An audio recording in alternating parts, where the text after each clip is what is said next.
for 200. He's done pretty good. For $250,000. Yep. I'm a college student. I want to move out of my parents' house. I'll take the chance. I'll do it. Oh, my God. I would probably say yes. I like adrenaline. Joe, what about you? I wouldn't say I'm an adrenaline junkie, but can I cover my eyes at least? Yes. If I can cover my eyes, so as long as he doesn't throw something in my eye, I'm down. Well, that may be harder because you're giving him more surface area to throw at, though. That would make me even more tense if I wasn't looking at what's happening. That's how I am with shots. All right. To be honest with you. You know what's funny? I got a tetanus booster today. That's actually pretty funny. That was like a morning show bit. That was actually pretty funny. I like that call from Kevin from Massapequa. I mean, I hosted the morning show this morning. I could have used that. I was going to say, maybe Dominic will use it on Friday. How about that? We'll see. I really want to get into the Mets, and yeah, we don't need to talk about the Yankees. They're rolling on all cylinders right now. Exactly. The Yankees, we know what's going on. They're like the Corvette at Indy 500. Anyway, go ahead. And the Mets are that broken down old jalopy that can be fixed, but Sandy Alderson is too stupid to realize it. I mean, how can you not be prepared for the eventuality that you were going to need at least 3 more starters when Harvey inevitably failed? Matz is struggling. Wheeler is struggling. Vargas stinks. I have no faith with him against the Reds. Even Syndergaard has looked shaky. They've mangled Jacob deGrom. I have no faith that he's going to come back on Sunday 100%. That's the latest rumor. He's going to come back on Sunday? No chance. I heard 3 different rumors with deGrom. That he's going to be out for 4 starts, that he's going to make his schedule. What is going on with their pitching staff? Why can they not stay healthy? I don't get it. I thought this was supposed to be a new training regimen. We've got 2 great pitching coaches in, but it's the same old thing. It is stupidity after stupidity. And even though I'm a Yankee fan, stupidity upsets me whenever I see it. And Sandy Alderson is just beyond dumb the way that he is running this franchise. Nothing will change unless he leaves. To not go after a catcher right now is ridiculous. I'm not asking for JT Realmuto. That's probably a pipe dream. But give me Wilson Ramos. Give me John Ryan Murphy. Hell, I'll take Blake Swihart. I'll take the chance. He's better than Nito and Lobaton.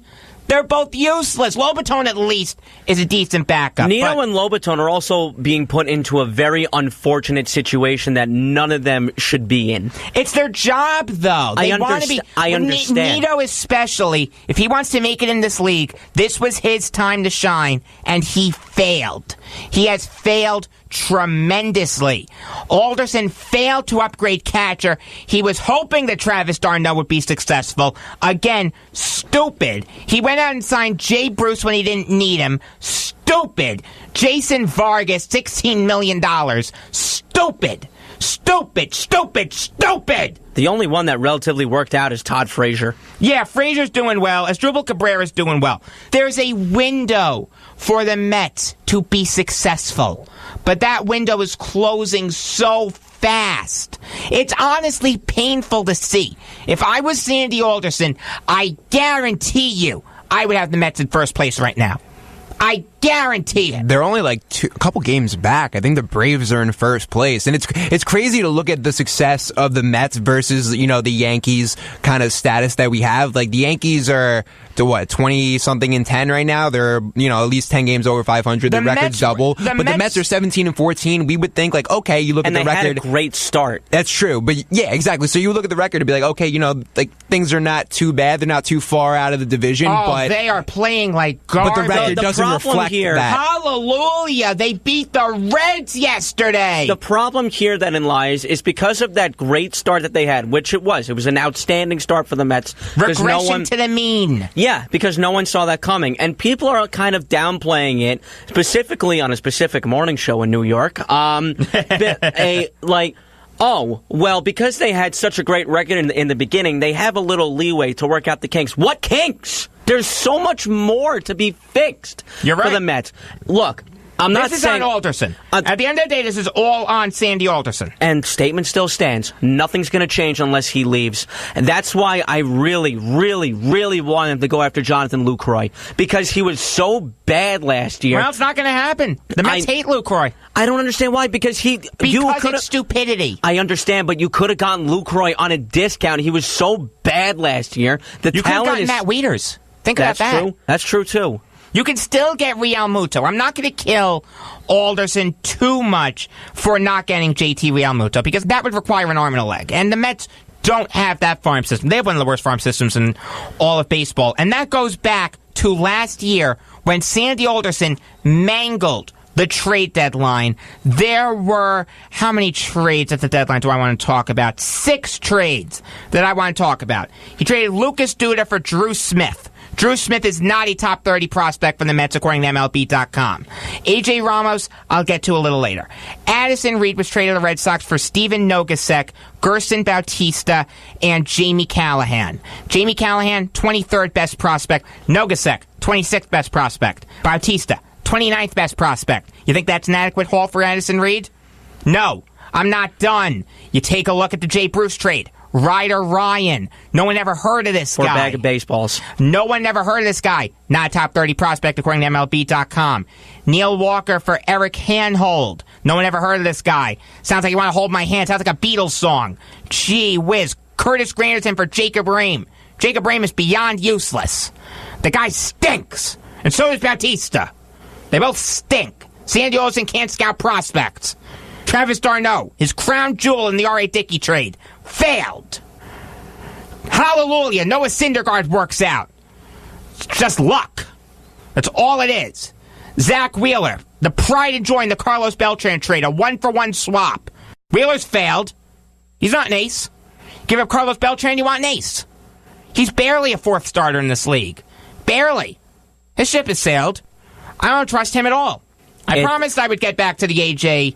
Ramos trade. Ricardo Cespedes, useless. Mirandy Gonzalez is the other guy who went over to the Marlins in that trade. And Mirandy Gonzalez is the Marlins' 13th best prospect, according to MLB.com, this year. And admittedly, it's a small sample size, but this year, Gonzalez is 2-0 with a 3.6 ERA. You don't think the Mets could use that? Especially on the Marlins, too, where they're so bad also. 2-0! You don't think the Mets would kill for 2 more wins? Definitely. That'd get him in first place. I guarantee you, if I was Sandy Alderson, I would have this team in first place. The guy is useless. And I'm hearing people killing Callaway for the way that he's managing this team. This is not his fault. What more do you want Callaway to do? He's been given a horrible roster. He's got a GM who's not helping him. He's not reinforcing the roster. There's not much more that Callaway can do. You know, if you want to get on him for the way he's handled his outfield, that's fine. But that's also on Alderson for stupidly bringing back Jay Bruce when he could have saved the money and he could have gone after a big catcher. And also, you have a jewel in Brandon Nimmo that's barely even playing. Nimmo, Conforto, Lagares, Cespedes. One of them is the backup. It's probably Conforto the way he's playing. That's fine. You don't need Jay Bruce. Why would you bring him back? It was stupid at the time. It's stupid now. He's trying to put butts in the seats. It's so dumb. You know how you put butts in the seats? Winning. You win. Exactly. We saw it a few years ago. Met fans aren't great fans, but they'll show up when the team wins. That's the issue. And Sandy Alderson doesn't see that. The guy is useless. That was great radio. I just want to say that rant, you made so many good points. Like, that is exactly how you give a hot take. Good looks. Thank you. Can I give myself the applause sound effect? Woo, go ahead. After you. So, we got about a minute left. It's time for the bottom of the ninth.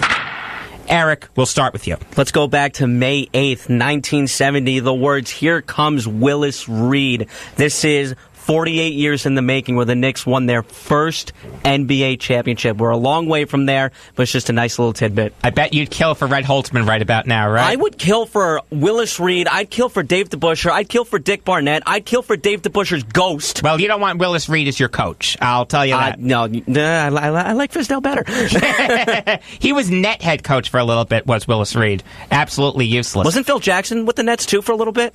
I think so. I don't think he was coach, Maybe though. as a player. I don't think he was coach. Willis Reed was definitely net head coach and executive. He was useless. Joe? This one goes out back to 1998. I saw a New York Times article talking about the New York Yankees, and the last time they won 14 games in a 15-game stretch was 1998, where the Yankees had probably one of their impeccable best seasons in the regular season, winning the championship. So I got to say, 114 wins. Right. I mean, they swept the Padres in the World Series that year. And I got a feeling, guys, that 28 is going to be coming very soon. I think it is coming this year. I think so, too. I'll just leave it at that. Do. So, Roberto Osuna is on administrative leave right now due to something that happened with either his girlfriend or his wife.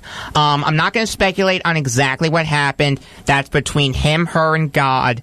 All I'm going to say is I'm very happy that Corey Nebel is coming back tomorrow because I have them both on my fantasy team. Perfect. All right. Looks like we're about out of time here on Beyond the Game. For Eric Fischetti and Joe Ardita, I am Jacob Valk saying, you know when you're famous? You're famous when you get your name in the crossword puzzle.